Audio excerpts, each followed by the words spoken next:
Sow Info au service des Niayes. Salaamaaleykum wa rahmatullahi taala wa barakaatu mbokki internet Sow Info ginnaaw bi ñu leen nuyoo tey nag li ñuy wax seen émission yi nga xam te ne dañ ko jagleel ñi nga xam ne ñoom ñooy wàllu baykat yi tey nag dañoo ñëw fii nga xamante ni moom mooy diwaanu Cissé ku wax nag diwaanu Cissé di nga wax zone des Niayes ba tax bu ne zone des Niayes di nga wax wàllu mbay nag tey dañ daal di dem ci domaine bi nga xamante ni nii mooy domaine mango yi nag tey ñëw nañ ba fii di Cissé ñi nga xam ne commencé nañ dagg mango yi ñu war a waxtaan ak li nga xamante ni moom moo jëm ci wàllu mango yi donc tey dañoo am ku ñu toogaloon ñu koy wax Mamadou Mané tey nag ñu bëggoon a séq ak moom benn wàllu wu rëy Mamadou ñoo ngi lay nuyu. waaw Mawade ñu ngi lay fay ñu ngi nuyu seen mbokk internet yi nga xam ne ñu ngi suivre Sow Info di rafet lu baax liggéey bi nga xam ne yéen a ngi koy def ci gox bi gis nañ seen taxawaay bu baax di leen dalal jàmm fii si Cissé di leen wax yegg si leen ak jàmm te ngeen dal ak jàmm. waaw Mamadou Mané yow tey bu ñu commencé di xamante ne nii mooy jafe-jafe dëkk bi par rapport ak li nga xamante ne nii mooy daggum mango yi diggante dagg bi ak jënd mango yi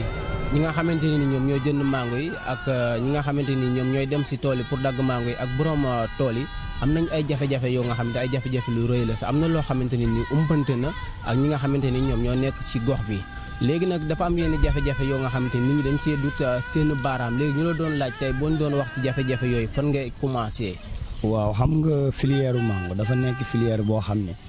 ci suñu zone bi mu fi amee benn évolution boo xam ne dafa yaatu dafa yàggul ba ci loolu am na ay jafe-jafe yu bari yoo xam ne présenté wu na ci yoo xam ne lu bari la bien vrai que ni jafe-jafe yi bari na am na ci dëkk bi mais am na aussi ay avantages yoo xam ne am na fi avantages yi mu ngi mel ne ci loo xam ne tey jii nii daggu mango bi tax na ba tey élèves yu bari yuy jàng bu ñëwee vacances dinañ leen ci mën a dimbali ko ci journée yi ñuy am ñu mën ci di ci fay seeni frais scolarité ak di ci jënd fourniture loolu dina nekk loo xam ne avantage la ci biir parents yi waaye tamit ci borom tool yi nga xam ne seeni mango da daan nekk ci tool yi bay yàqu ñoom avantage la boo xam ne ñoom it loolu dagg bi génnoon waaye mu am loo xam ne dañ koo constaté ci at yi ñu weesu mën na ni ñaari at ba ñetti at suñu gannaaw que ni jafe-jafe yi day gën di yokk mooy ñi nga xam ne ñoom ñoo ñëw di jënd si mango yi ba léegi ñoŋaluñu ñi nga xam ne ñoom ñooy producteurs yi maanaam dama naan manque de respect bu bari sax da cee am ak manque d'organisation boo xam ne dafa am ci ñoom par exemple tey ci wàllu prix bi da ngay jékki-jékki ñu ni prix bi kat lii lay jar nga xëy suba ñu ni la lii lay jar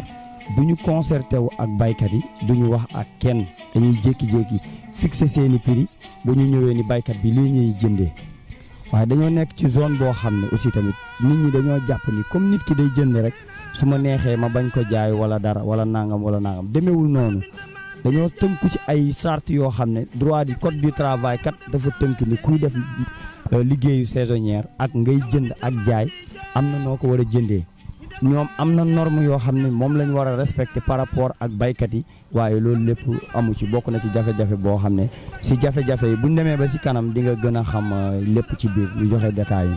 waaw comme foofu noonu nga daanale parce que ci biir souligné nga loo nga xamante ne nii lu am solo la muy maanaam wàllu prix bi nga xamante ni moom la ñuy jëndee li nga xamante ni moom mooy kilo mango bi ak li nga xamante ni moom la ñuy fay xale yi nga xamante ni ñoom ñooy di dagg ji mango yi parce que boo xoolee kilo mango bi am na lu ñu ko doon jëndee c'est depuis boobaa léegi sax motagul sax un mois mais man dégg naa ñu ni kilo bi moom wàññeeku na ndax loolu dañ ciy waxtaan ak borom tool yi wala ñoom ñooy jékki-jékki rek daal di wàcce seen prix yi. loolu bokk na li tax ma gën a sàkku sax ndaje bi mooy ñoom loolu duñ ci waxtaan ak kenn amaana ñoom ci seen biir ñoom ñi exportateurs yi nag ñoom ñëpp dinañ concerté wu ñu ni kat jour tel dinañ wàññi prix yi mais man loolu damay ñëw ci producteurs yi mooy ñàkk a booloo bi tamit nekk na loo xam ne moom mooy indi loolu ñoom it bu ñu booloo woon ñu ne ñun kat du ñu jaayee lii su boobaa ñoom it du ñu mën loolu waaye ñoom it du ñu waxtaan ak kenn dañuy jékki-jékki rek xëy bés ni suba kat wala mën nañoo xëy tey sax dagg ba pare ñu ni prix bi kat wàcce nañ ko ci ñaay bi te loolu mooy li nga xam ne du yoon loolu du yoon te loo xam ne la du loo xam ne tegu na ci benn charte boo xam ne am na parce que tey même bu dee ñoom moom seen tool ak jënd ak jaay la teewul ni booy wàññi prix ci mango war nga waxtaan ak ñi nga xam ne ñoom ñoo ko sekk parce que filière la boo xam ne pour exportateur bi kese du bu dee moom kese du dox baykat bi moom kese du dox kon lépp luñ ciy def waroon nañu di ci waxtaan balaa muy am. lépp lu ñu def war nañ ci waxtaan balaa muy am kon loolu am na solo mais prix mango bi heure bi fan la toll ak fan la ñu commencé. prix bi fan yee ci passé matul ñetti fan lañ ci dagg kilo 300 ci ñaay bi ñu jékki-jékki teg ci quelques jours ñu ne kilo juróom fukk te ku xam filière mango xam mango bi tey liñ koy liggéeyee fii ba keroog muy dem ak ba mu yegg si fa mu jëm li nga xam ne moo ci nekk yaakaar naa ne bu ñu ñëwoon ci baykat yi bëgg leen a jàppale rek buñ ko jëndee woon kilo téeméer sax du leen wàññi dara waaye dama gis ne ci filière bi dafa mel ne suñu baykat yi ñoom ñoo ci gën a ñoom lañ ci gën a exploité maanaam ñoom ñoo ci gën a perte ñoom ñoo ci gën a perte parce que ñoom jàpp nañ ni 300 bi ñuy jëndee kat rëy la lu rëy la alors que ñoom bu ñu leen waxoon ni mango bi après dépense yi ñuy def ak frais yi après ñoom kilo bi bu ñu ko jëndee woon 1000 francs sax ci baykat bi du nekk prix boo xam ne bu bon la parce que filière la boo xam ne dox na dox goo xam ne par exemple ci adduna bi mooy mango boo ko exporté wul Asie wala nga exporté ko Afrique yaakaar naa du nekk loo xam ne da nga koy am ci sous région bi boo ñëwee ci l'Afrique de l'Ouest fii boo génnee Afrique de l'Ouest boo fi ñëwee aussi tamit Sénégal bokk na ci koo xam ne moom mooy ki nga xam ne moo ci gën a bari le mango man mënuma gën a bari le loolu mënuma yor li nga xam ne la ñuy wax l'or du ñaay muy mango ba pare man may baykat bi ma gën cee ñàkkale loolu ci exportateur yi la ba pare ak ñàkk booloo bi may souligner toujours ci baykat yi moom moo ci am. mais dafa mel ni comme ni ñu ko waxee nii rek à chaque année bu jot dañuy prix mango bi du dépasser 300. waaw du dépasser 300 parce que mooy li ma lay wax rek mooy ñoom joué nañ ci suñuy intelligence waajur yi amaana fii mën nañoo wax ni ci ñaay bi njàng mi bi mu fi développé ak xale yi di xam yenn yi ak di gëstu yenn yi yàggul mën na ni yàggul léegi nag ñun suñu en général ak ñun suñu culture ni ñu yaroo toujours papa bi ci tool bi moom moo yor ndogal bi ba keroog maanaam du confier doomam bi nga xam ne sax moo jàng wala seen doom yi gën a xam li nga xam ne moo mujjee xew ci adduna bi mais ñoom ñoo koy kii léegi ñoom ki nga xam ne nag papa bi nga xam ne ba mu daan jaay mango kilo ba sax bu ko calculé waan daaw ko dikkee juróom soo ko nee sa mango bi maa ngi koy jëndee 300 day jàpp ni xaalis bu bari la alors que moom ñu ngi dund ci kawam ak di ko nax loolu mooy li nga xam ne moom moo ci nekk man naam naxeel laa ko tuddee te dafa jot ndaw ñi nga xam ne ñoom ñoo nekk ci gox yi ñu toogaat kat ak exportateurs yi ñu xamal leen carrément ak ñu xamal nit ñi que ni ñii di exporter mango yi que ni exploitation la ñuy def ak naxe boo xam ne dañ koy def ci ñi nga xam ne mooy baykat yi ak ci ñi ñuy liggéeyandoo. waaw kon foofu noonu dafa jàpp ni kon naxaate bi dafa xaw a da cee xaw a bari parce que comme ni nga ko expliqué naxaate bi dem na ba ci ñi nga xamante ne ñoom ñooy jënd mango ñoom ñooy nax borom tool yi mais ñi nga xamante ne ñoom it ñooy jëndal borom usine yi ñoom it est-ce que ñoom it naxul ñi nga xamante ne ñoom ñooy dagg mango yi mooy ñi nga xamante ne ñoom ñooy coupé mango yi. waaw xam nga man pour man moyen d'exploitation la boo xam ne dañ koy delloo ci commerce triangulaire bu njëkk boo daan jàpp esclave ñii nekk ci dëkk yi ñoom ñoo la ciy jàppale moom mango bi noonu la demee ñii nekk ci dëkk yi ñoom ñoo leen ciy jàppale pour défendre seen intérêt personnel mais ñoom ñiy jëndal ak exportateurs yi ñoom xam nañ bu baax li nekk ci filière bi xam nañ bu baax que ni lii ñuy jëndee kat mënoon nañoo jëndee lu gën a lool mais comme ñoom seeni intérêt personnel moom moo leen ñor moo taxit ñoom dañuy jàpp ni ñoom ay complice lañu ci ak exportateurs yi ci li ñuy liggéeyee. parce que tey filière mango tey lu mel ne Dubaï tey bu ñu jëmoon exemple boobu nga xam ne tey mango bu fa demee le kilogramme mu ngi ñëw ci 8000 francs CFA tey kilo 8000 francs CFA nga jëndee ko kilo 300 ak nga fay douane nga exporté kilo bi fii def ci li nga ci war a def conditionné ko def ko ci carton avec tous ces frais kilo bu jar 8000 yaakaar naa ne même bu dee 1000 francs baykat bi waroon na ko cee am. ci kilo ñu jëndee ko ci 1000 francs bu ñëwee génnee seen frais exportateur bi mën na ci am 1000 francs wala doy na parce que kee mooy baykat bi moom moo gën a sonn waaw loolu la quoi pour man ñoom ay complice lañ ci liggéey bi. est-ce que moyens yi nga xamante ni ñiy dagg mango yi am nañ jox ñu leen seen i moyens est-ce que am nañ moyen yi nga xamante ni comme tey ki ngay daggloo mango duñ ko jox gant duñ ko jox ay maanaam moyen de sécurité daal est-ce que ñoom am nañ ko.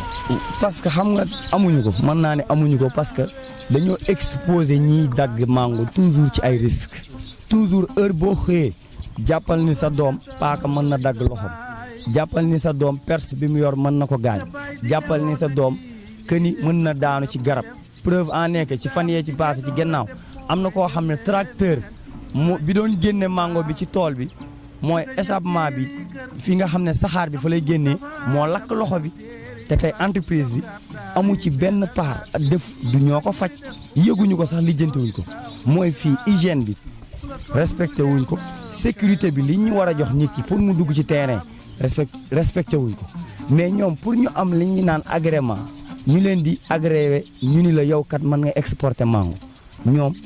am nañ ko mais nan lañ ko amee ci naxe parce que tey bu ñu ñëwee ñu war la auditer di nga jox nit ki gant di nga ko jox lépp matuwaay yi nga xam ne boîte pharmacie di nga ko jox matuwaay yi nga xam ne moom lañ la waxoon que ni buy dem ci tool bi loolu la war a yor norme yi nga xam ne moom la ñu war a exporter mango bi mais duñ leen ko jox dem leen indil ñu mango rek mais buñ leen waree auditer pour won la ni ñoom li ñuy def ñoom ñoo ko tey ñoom ñoo bañ a def ay moyens pour dimbali nit ñi ñu respecter hygiène ak sécurité bi ñoom duñ ko def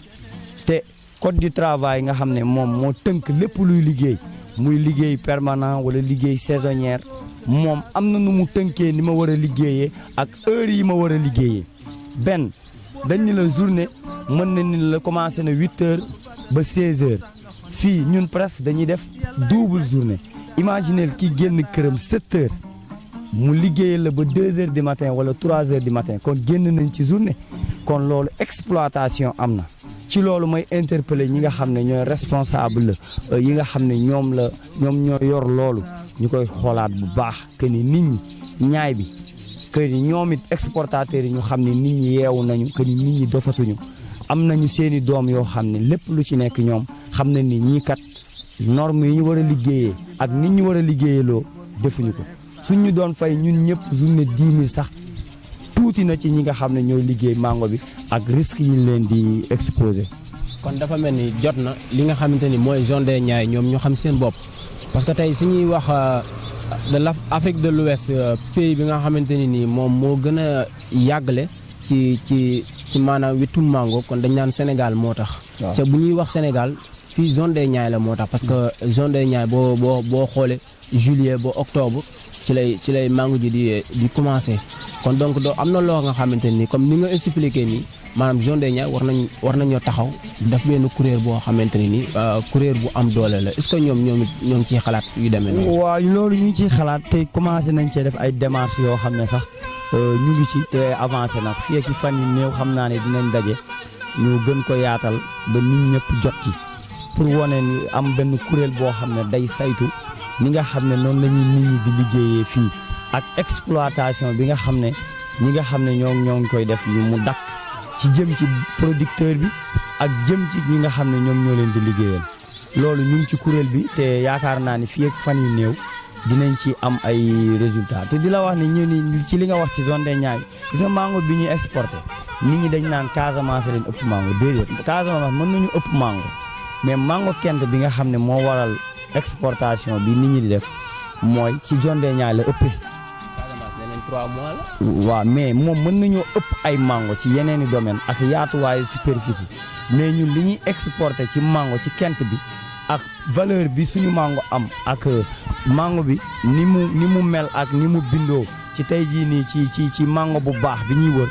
lii ñaay bi am Casamance amu ko waaw loolu moom mais ñun dañ naan Casamance moo ñu ëpp mango soo boolee mango yëpp nga boole ko dañuy ëpp mais boo ñëwee ci kent bi ak qualité bi ñu yor ñun ñoo ko gënle Casamance. léegi dafa mel ni comme ñi nga xamante ne ni ñoom ñoo nekk ci zone des Niayes di jaay seen mango jaay bi ñuy jaay mango yi ak pesé bi ñuy pesé kon domaine boobu dañuy dugg ci wàllu pesé mango yi ndax est-ce que foofu noonu amul ay njuuj njaaj yoo nga xamante ne nii am na ci parce que comme ni ñu koy waxee parce que kaso yi man taar bi daal xaw na ma jaaxal tuuti quoi ni ñu koy taaree ak borom tool yi nga xam ne ñoom yàkkamti nañ gis ku jënd seen mango ban jaay ko dem lijjantiwuñ yooyu yëpp est-ce que loolu amul ci tamit. waaw xam nga tey da ngay ñëw ci benn domaine ñu ni la caso ngay utiliser ñu ni la caso bi ngay utiliser norme standard bi mu war a am maanaam ci adduna bi foo dem caso bi lii la war a peser ñu ni la norme standard caso bi mu ngi nekk 2 kilos 500 mais tey da ngay constater ci biir ñiy dagg mango norme yi respecté wuñ ko parce que da ngay gis benn caso boo xam ne mu ngi peser 2 kilos 400 te man li may wax am na fu ma ko teg ndax woo naa koo xam ne mu ngi peser mango ma taxawloo ko jël kees bi teg ko ci ci balance mu gis ni kees bi 2 kilos 400 la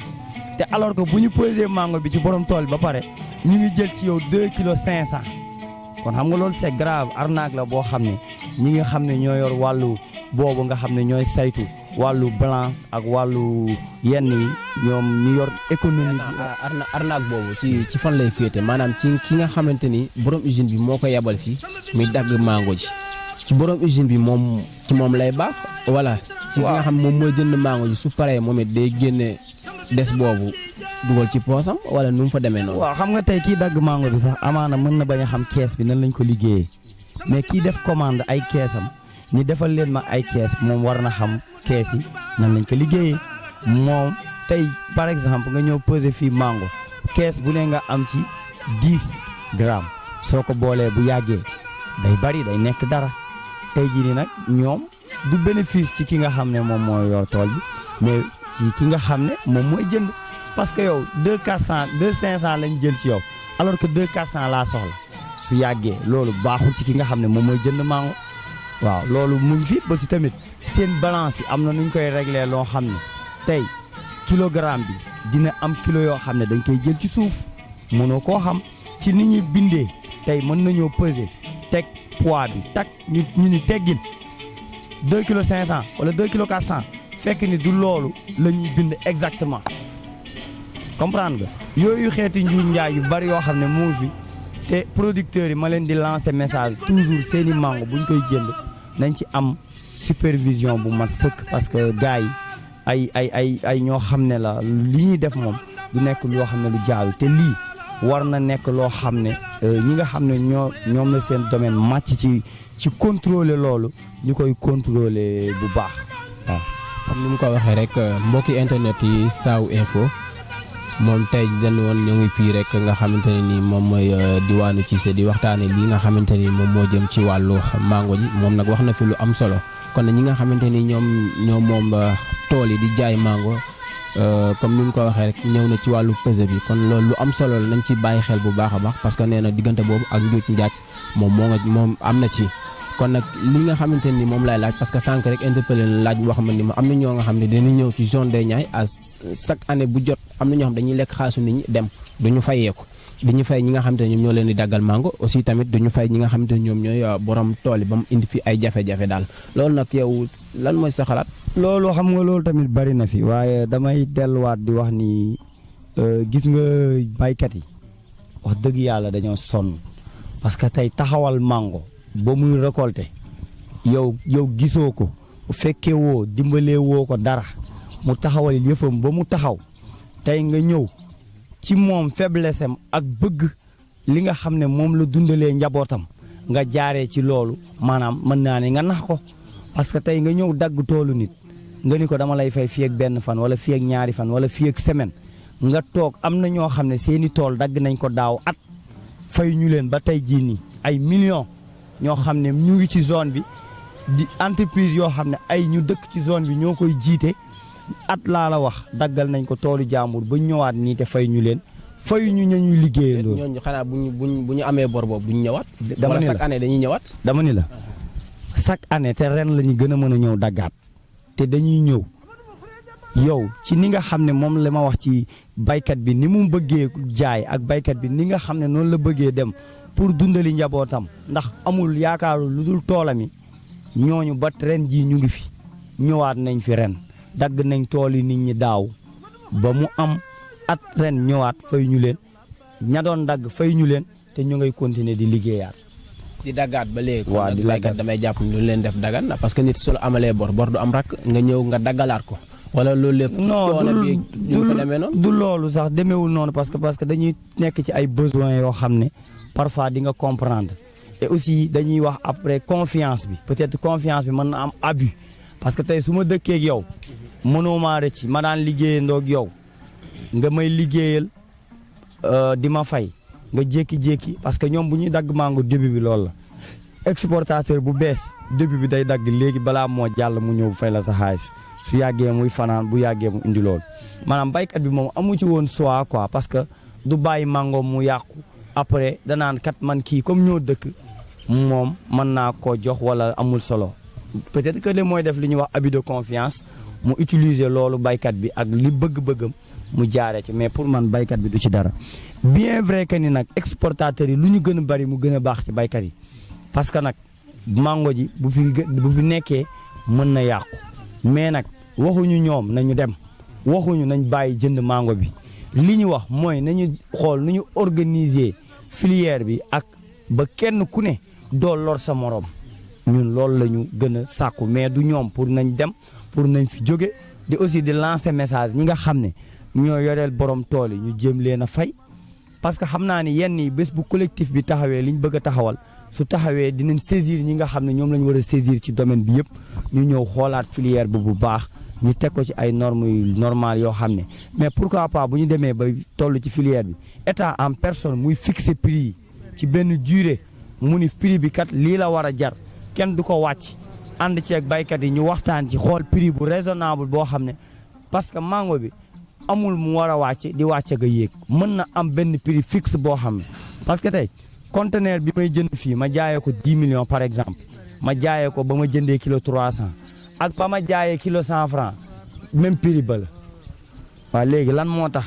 ñu ñëw ci baykat bi toujours fële wàññeekuwul nga ñëw ci toujours ci baykat bi da ngay wàññi kon y a problème y a li nga xam ne moom mooy dañuy utiliser pour man baykat yi ba léegi que ni te baykat yi amuñu peut-être ñoom li ñuy jooyanti parce que dañ naan jënd ak jaay même bu dee jënd ak jaay suñuy texte ak suñuy loi da koo organiser na nan la ñu war a jëndee ak nan la ñu war a jaayee waaw mais tamit loolu su amee tamit nañu état war na ñëwaat ñu peut-être aussi tamit ñun duñ bàyyi dinañ saisir ñi nga xam ne ñoom la ñu war a saisir ci ay fan yu néew ñu ñëw mu nekk domaine boo xam ne dañ ko war a xoolaat bu baax ñu pour kenn ku ne nga mën cee gis sa bopp te doo lor sa morom. yow lan ngay wax si ki nga xam ne parce que dama am ku ma taxawal ma ni ko kilo mango bi léegi dafa mel ni dafa wàññeeku 300 la woon léegi dafa mel ni 250 la woon sa am na ñoo nga xam ne nangu noo jaay seen mango sa man gis naa yow ngay dagg sa mango est-ce que loolu doon na loo nga xamante ni luy doxal zone bi la mu ni non ñoom bu ñu dëggul ñoom ñoo xam mais man sama mango dama koy dagg duma koo bàyyi muy yàqu est-ce que loolu noonu tax na xeex bi mën a jëm. waaw xam nga loolu mooy faayu baykat yi loolu mooy li nga xam ne mooy défaillance bi nga xam ne moom moo am parce que tey ci wàllu woo dem booy xeex dara mooy di nga am toujours ñoo xam ne duñ ci bokk mais loolu su amee rek mooy handicapel nga li nga xam ne moom la nit ñiy xeex mais bu loolu mënul ñàkk mais toujours wëral majorité bi mooy li ëpp na leen jaral même bu dee benn année sama mango yàqu këni ñëw nooteel ma nangu sama alal bi nga xam ne maa ko moom ci prix yoo xam ne du prix yu raisonnable loolu mënoo koo bañ ci exportateur yi sax da ngay gis léegi ñi ngay liggéeyandoo nga xam ne loi moo leen permettre droit à la grève ñoom ñu grève nga ni ñooñ ñëpp dootuñu fi liggéey mais xam nga lu ko indi mooy ñun ci wala ci wàllu ñi nga xam ne ñoom ñooy dagg dañ naan comme travail saisonnier la rek jarul ñuy def ay contrat si loi permettre na même bu dee saison la loo xam ne 2 mois la wala 3 mois ñuy def ay contrat ñu bàyyi yàkkamti bi ñuy xaatim ak exportateur ak contrat nan la ñu war a mën a fayee nan la ñu war a mën a fayee ñiy dagg da ngay gis mais xoolal élève boo xam ne dafa jël temps bi yëpp dagg mango mu dagg saison bi yëpp yaakaaroon ci inscription yaakaaroon ci jënd fourniture yaakaaroon ci benn yére bi mu sol kooku tey fayoo ko xaalisam mais y a problème kooku tey fayoo ko xaalisam tey yow handicapé nga ko léegi nag suñu demoon nag tey balaa ñoo daggatee mango ak ñoom ñu organiser ko teg ko ci ay normes yu leer dina nekk loo xam ne dina nekk avantage ci ñëpp mais loolu nag peut-être du yomb pour ñëpp baykat yi ñu booloo benn bés am kenn koo xam ne mooy décider ci ñoom ci prix mais loolu yaakaar naa ne moom rek mooy nekk solution ci li nga xam ne moom mooy am ci gox bi. léegi yow soo doon xelal la waa baykat yi lan nga leen di xelal lan mooy solution bi ban appel nga leen di def pour ñu mën a lii problème yi yëpp daal mën a réglé wu lan nga leen di wax. waaw appel bi ma ciy lancé rek mooy surtout may insister ci nañu booloo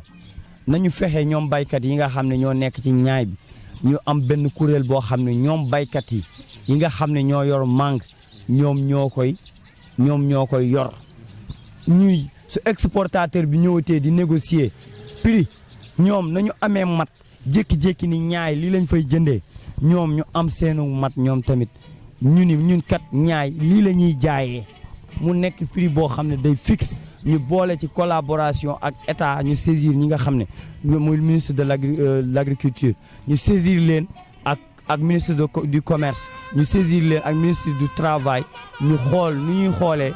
ñu xool condition yoo xam ne tamit moom la ñuy liggéey ak exportateurs yi loolu suñ ko deful toujours ñoom nii ñu ñuy naxee day nekk loo xam ne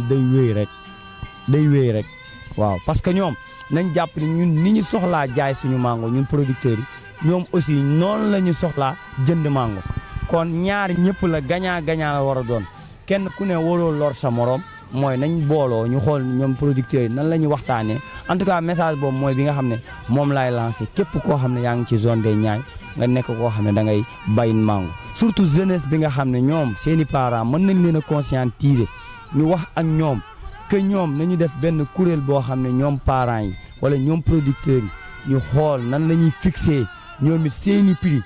ñu jële fi suba lii la ñuy jëndee rek ñu ñëw rek jëndee noonu mel ne loo xam ne la ñoom force la dañ ko war a def te alors que loi permettre nit ñi baykat bi am nu ñu organiser texte booy jënd ci dara ci agriculture surtout domaine bu mel noonu nii nga war a def ak nii mais baykat bi amu ci benn wàll suba lii laay jëndee rek ñëw commencé loolu lay jëndee loolu tamit war nañ koo xoolaat te état war na ci am benn taxawaay boo xam ne moom it war na ko cee am parce que lii business la boo xam ne te li gën a bon li ñuy def mooy exportateurs yi du ñu amal dëkk yi benn njëriñ alors que soo implanté nga nekk benn usine di fa nga nekk benn gox di fa exploité dara waral nga amal gox ba njëriñ mooy ci case de santé yi nga xam ne ak poste de santé yi nga xam ne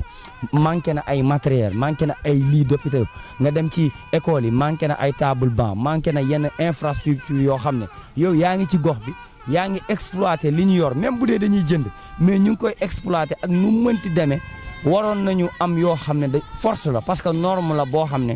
c'est loi moo tënk loolu waroon nañoo amal ñooñu njariñ ci école yi ñu ñëw jox leen table banc wala ñu dem ci case de santé yi loo xam ne édifice public la ñu defar ko am ci participation mais dara amul lenn loo xam ne dañ ko ciy def lu dul ñëw jënd rek ñëw nax baykat yi rek demaat seen yoon déwén ñu ñëwaat loolu moom wax dëgg yàlla bu ñu booloo woon yaakaar naa ne yu bari dina fi jóge incha allah.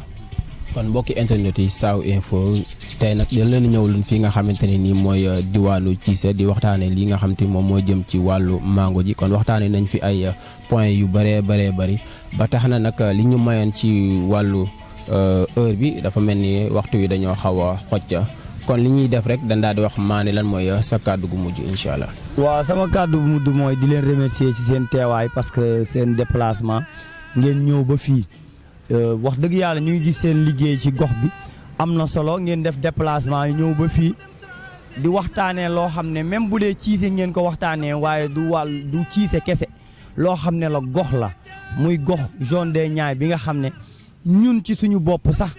ba léegi xamaguñu valeur ci zone bi ñu dëkk yàlla ku mu fi indi rek nga dëkk fi rek yaakaar naa ne la chance la boo xam ne ci wàllu climat ci wàllu ressource ak ci wàllu suuf soo xam ne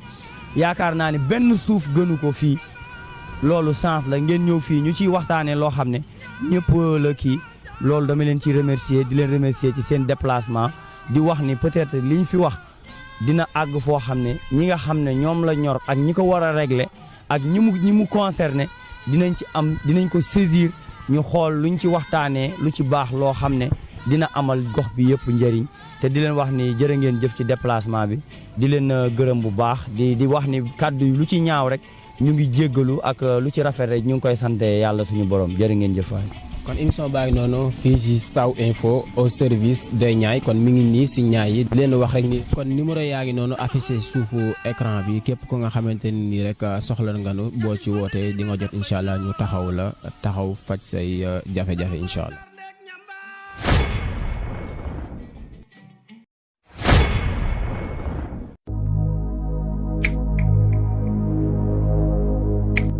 Saw Info au service